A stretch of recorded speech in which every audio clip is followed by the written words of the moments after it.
welcome back to my channel. My name is Sammy. If you're new here, don't forget to subscribe and join the family. So for today's video, I just want to go ahead and jump right in. I'm so excited. I'm going to be showing you guys a really super simple, vegan, healthy, and zero waste coconut milk recipe. The reason I wanted to share this with you guys is because a lot of people were like, well, I want to be vegan, but I don't know how I would replace milk. There are a bunch of vegan, like plant milk alternatives out there. However, they're pretty pricey. They come in non-biodegradable packaging, also filled with preservatives, chemicals, added sugars. At home, all you need is a nut milk bag and preferably a high-speed blender, but you could also do this in a food processor if necessary. You might just have to soak your coconut flakes a little bit longer. I just want to tell you where I get my coconut flakes from so that if you want to do the same thing, this is a pretty eco-friendly way to get coconut flakes. The way that I get mine zero waste is I take a jar, usually like a mason jar, and I go to Whole Foods. In their bulk section, they have coconut flakes that you can get. I just fill up my jar with the coconut flakes and then weigh it again at checkout, and you're good to go. With this recipe, you can make your own creamer, you can replace canned coconut milk, and you can bake with it, put it in smoothies,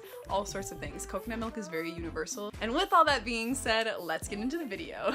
Okay, so the first thing we're gonna do is I'm turning on my tea kettle. I just want to boil some hot water. You're gonna need 3 cups of hot water, and I'm just boiling this for 2 minutes because you don't want it to be too hot or it'll be way too hot to handle with your hands.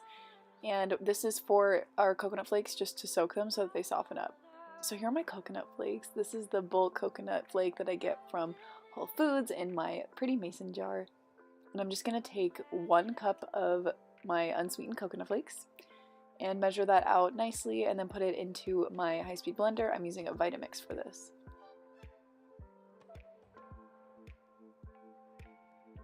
Just like that. Alright, now that the water is done boiling, I'm going to pour in 3 cups of that hot water into the Vitamix and just let the coconut flakes sit and soak for about 10 minutes.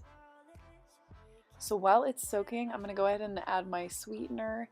I'm using medjool dates for this, and all you gotta do is just pit them. I typically use 3 to 6 depending on how much milk I'm making or how sweet I want it, and sort of I plan my meals so that I know what I'm using the milk for.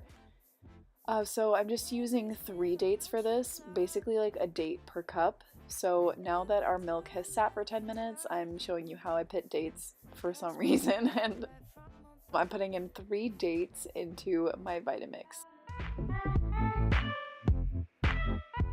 So now we're just going to turn it on low, start low, and then we're going to turn it all the way up to high and just let it blend for about 2 or 3 minutes until it's super creamy and smooth like this.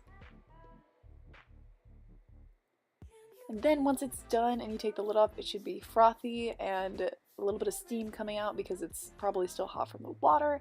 It should be nice and smooth. So now we get to the straining part. This is the hardest part. All you got to do is take a nut milk bag and put it in some kind of bowl. And then I'm going to pour the milk mixture from the Vitamix into the nut milk bag.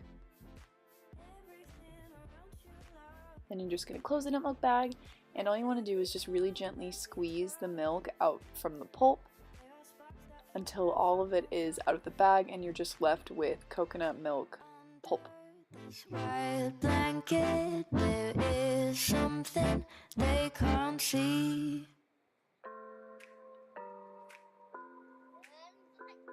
And then once you're done squeezing all of the milk out, I'm just going to take this jar. This is a bad jar to use because the lid was not airtight, so you should use an airtight jar. And I'm going to take a funnel just because that makes my life easier and less mess, even though I already spilled it. And you're just going to pour in your coconut milk into your jar. This recipe uses 3 cups of water per cup of coconut milk, so this makes about 3 cups of coconut milk in total.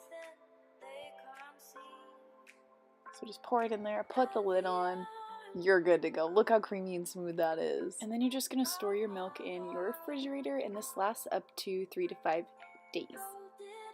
Thank you guys so much for watching, and I really hope that this helps anyone out there who's trying to be more eco-friendly and sustainable. I haven't made a recipe video before, and it was kind of hard to make because I don't really have a camera and tripod situation, so I kind of struggled to film this, which is why it's weird angles, but I hope you liked it anyway. I hope it was informational. In the description box, I'll leave a link to where I got my nut milk bags. I think I got 2 nut milk bags for about $7 on Amazon. Hopefully they'll last you a really long time, which is more sustainable than using like a cheesecloth, because cheesecloth you have to replace every use. You can't reuse it really. Sending you so much love and positivity, and I'm so excited to be sharing more recipe videos with you. I'll see you in my next video. Bye!